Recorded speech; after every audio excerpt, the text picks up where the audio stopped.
The senator from Connecticut. Mr. President, reserving the right to object, first, this is a pretty long piece of legislation, impactful in the policy it makes. It was introduced yesterday. Probably not a great idea for the Senate to short circuit any process of reviewing this legislation and speeding to its passage today. But Senator Ernst is a serious thinker on matters of national security, and so I do want to engage for 2 minutes on the merits because I think it's important to have this conversation. Senator Ernst is right. At the heart, at the center of U.S. foreign policy has to be the protection of our citizens. We got to be cold-blooded about making sure that our policy keeps our people safe, both here in the United States and abroad. The good news when it comes to Iran policy is that we have tried both a policy of engagement and diplomacy and a policy of escalating sanction. And we can judge from those two periods of time which one better protected American security and the specific security of Americans here and in the region. During the period of time that the United States and Iran was in an agreement regarding nuclear weapons together, there were not credible plots being hatched against U.S. persons inside the United States. There was not Iranian proxies firing at U.S. forces inside the Middle East. But as soon as the United States removed itself from that agreement and started this process of escalating sanction, all of a sudden Americans and American assets were at risk all over the world. The plots started against U.S. persons here.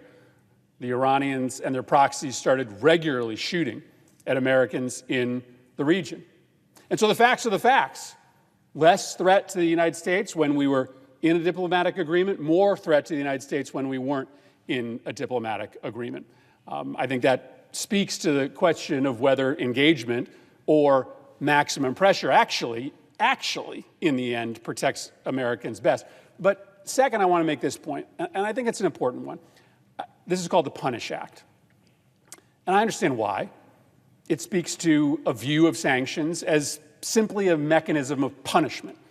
And there is an element of sanctions that is sending a moral message, a moral signal about our values and how they differ from the values of those that we are sanctioning. But sanctions are also used to influence. In fact, most of the sanctions that we are passing are not just merely punitive. They are actually designed to try to change the behavior of a regime.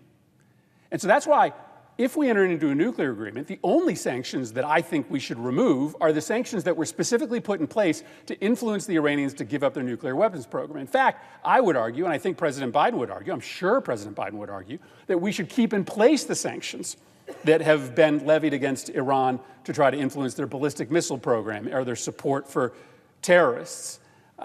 And so I think it's just important for us all to come to the conclusion that although there's a punishment element of sanctions, if we don't use sanctions to influence behavior, then I'm not sure that the policy of sanctions matters as effectively as it should. And lastly, this, Iran, they are malevolent actors. They are not good people. But that doesn't mean that we shouldn't enter into negotiations when we can take steps to protect our interests, the security of our people. Right? The nuclear bombs that we dropped on Japan were 15 kiloton weapons. Modern nuclear weapons range from 100 to 800 kilotons. And so, yes, unapologetically, we should have a policy as a component of our national security to do whatever is possible to make sure that more countries, especially more wildly irresponsible regimes, don't get their hands on nuclear weapons. And yes, that should be more important than many of our other priorities. Yes, in fact, we should elevate the conversation about stopping a regime like Iran from getting a nuclear weapon. They are bad actors. They are targeting U.S. forces. They are targeting U.S. persons. They are supporting terrorism. That, to me, is the reason, is the rationale why we should make sure that that regime, so dangerous, so destructive, so malevolent, doesn't get its hands on a nuclear weapon. Their bad action in the region is a reason to engage in diplomacy to stop them from getting a nuclear weapon, not a reason not to engage in that diplomacy. And so I understand that it's sometimes incredibly hard and distasteful to get your arms wrapped around engagement with an enemy. But I'll leave you with this. The Soviet Union, through their proxies, killed tens of thousands of Americans during the Cold War.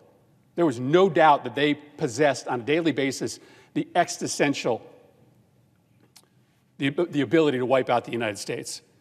But we did, at the very least, 4 bilateral nuclear deals with the Soviet Union, 7 multilateral nuclear deals with the Soviet Union, not because we misunderstood their aims and desires, but because we thought it was so important to limit the scope of their nuclear program, given their intentions to wipe out democracy all around the world.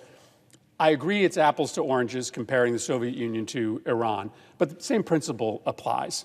We need to elevate our work when it comes to nonproliferation. That just needs to matter more, and we shouldn't be afraid to engage with enemies and adversaries, especially on this question of making sure that their bad behavior doesn't end up having amongst its tools a nuclear weapon that could kill hundreds of thousands of Americans.